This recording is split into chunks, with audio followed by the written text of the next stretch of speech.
வணக்கம் friends, welcome to Shalini's cuisine. நம்ம சேனலை நீங்கள் ஃபஸ்ட் டைம் பார்க்குறீங்கன்னா சப்ஸ்கிரைப் பண்ணிக்கோங்க. பக்கத்தில் இருக்க பெல் பட்டனை கிளிக் பண்ணிவிட்டு ஆல் கொடுத்துக்கோங்க.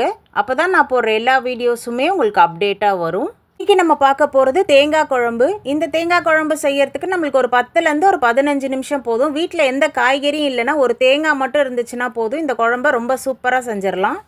இந்த தேங்காய் குழம்புக்கு சைட் டிஷ்ஷாக உருளைக்கிழங்கு வறுவல், வாழைக்காய் வறுவல்லாம் நல்ல காம்பினேஷனாக இருக்கும். செய்யறத ரொம்ப சிம்பிளாகவே செஞ்சிடலாம். இது மாதிரியான இன்ட்ரெஸ்டிங்கான ரெசிபிஸ் பிடிச்சிருந்தா மறக்காமல் உங்கள் ஃபீட்பேக்கை கமெண்ட் செக்ஷனில் சொல்லுங்கள். இதோட இன்க்ரீடியன்ட்ஸ்லாம் நான் டிஸ்கிரிப்ஷனில் கொடுத்துருக்கேன், செக் பண்ணி பார்த்துக்கோங்க. வாங்க இது எப்படி செய்யலான்னு பார்க்கலாம்.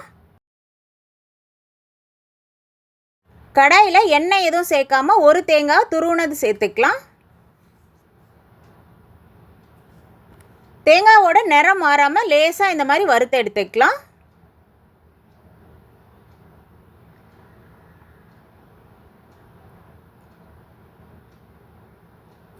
இந்த அளவுக்கு தேங்காய் வறுத்தோன்னே ஒரு 10 பல்லு பூண்டு சேர்த்துக்கோங்க. 10 சின்ன வெங்காயம் சேர்த்துக்கலாம். 8 காஞ்ச மிளகா சேர்த்துக்கோங்க. இது எல்லாமே தேங்காவோட நிறம் மாறாத லைட்டாக இந்த மாதிரி வறுத்து எடுத்துக்கணும்.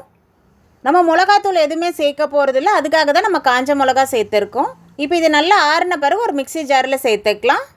உங்களுக்கு காரம் கொஞ்சம் கூடுதலாக வேணும்னா நீங்கள் கூடுதலாக கொஞ்சம் காஞ்ச மிளகா சேர்த்துக்கலாம். கொஞ்சமாக தண்ணி சேர்த்து நல்லா நைஸாக அரைச்சி எடுத்துக்கோங்க.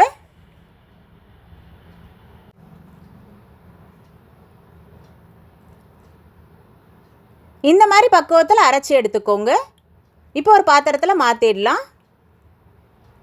இப்போ இந்த மிக்ஸி ஜார்லேயே தண்ணி சேர்த்துட்டு இந்த குழம்புக்கு தேவையான அளவு தண்ணி சேர்த்துக்கலாம்.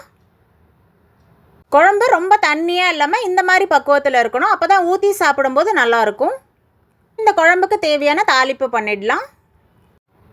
தாளிப்புக்கு 1.5 டேபிள் ஸ்பூன் நல்லெண்ணெய் சேர்த்துக்கோங்க. 1/4 ஸ்பூன் வெந்தயம், 1/2 ஸ்பூன் கடுகு, 1/2 ஸ்பூன் சோம்பு, கொஞ்சமாக கருவேப்பிலை சேர்த்துக்கலாம். இது எல்லாமே நல்லா பொரியட்டும். 3 காஞ்ச மிளகா சேர்த்துக்கோங்க.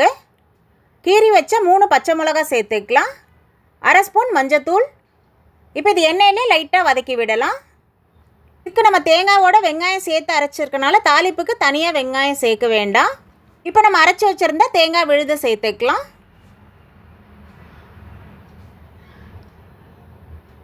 கொஞ்சமாக தண்ணி சேர்த்துக்கோங்க. இந்த குழம்புக்கு நம்ம ஒரு தேங்காய் அரைச்சி எடுத்துருக்கோம். இது 4லேருந்து ஒரு 5 பேர் சாப்பிட்றதுக்கு கரெக்டாக இருக்கும். இப்போ இந்த குழம்புக்கு தேவையான உப்பு சேர்த்துக்கலாம்.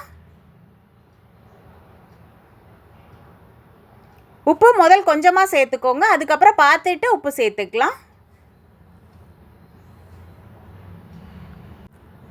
குழம்ப ரொம்ப நேரம் கொதிக்க விடக்கூடாது, ஒரு 5 நிமிஷம் கொதிக்க விட்டாலே போதும். இந்த ஸ்டேஜில் உப்பு கரெக்டாக இருக்கான்னு செக் பண்ணிக்கோங்க. எனக்கு கொஞ்சம் உப்பு பத்தலை, நான் கொஞ்சமாக உப்பு சேர்த்துருக்கேன்.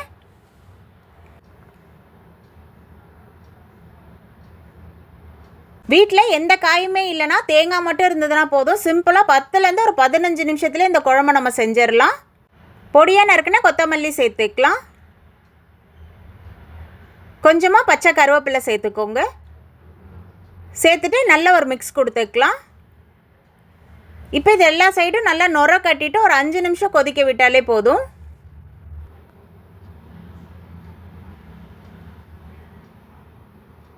இப்போ எல்லா பக்கம் இந்த மாதிரி நல்லா நுர கட்டிடும். இந்த மாதிரி ஒரு 5 நிமிஷம் கொதிக்க விட்டாலே போதும்.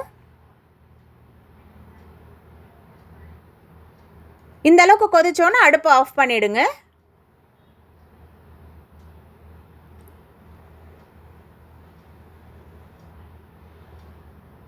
அவ்வளோதான், நல்லா சூப்பராக ரெடி ஆகிடுச்சு பாருங்கள் தேங்காய் குழம்பு. இது ரொம்பவே டேஸ்டியாக இருக்கும். கண்டிப்பாக ட்ரை பண்ணி பாருங்கள்.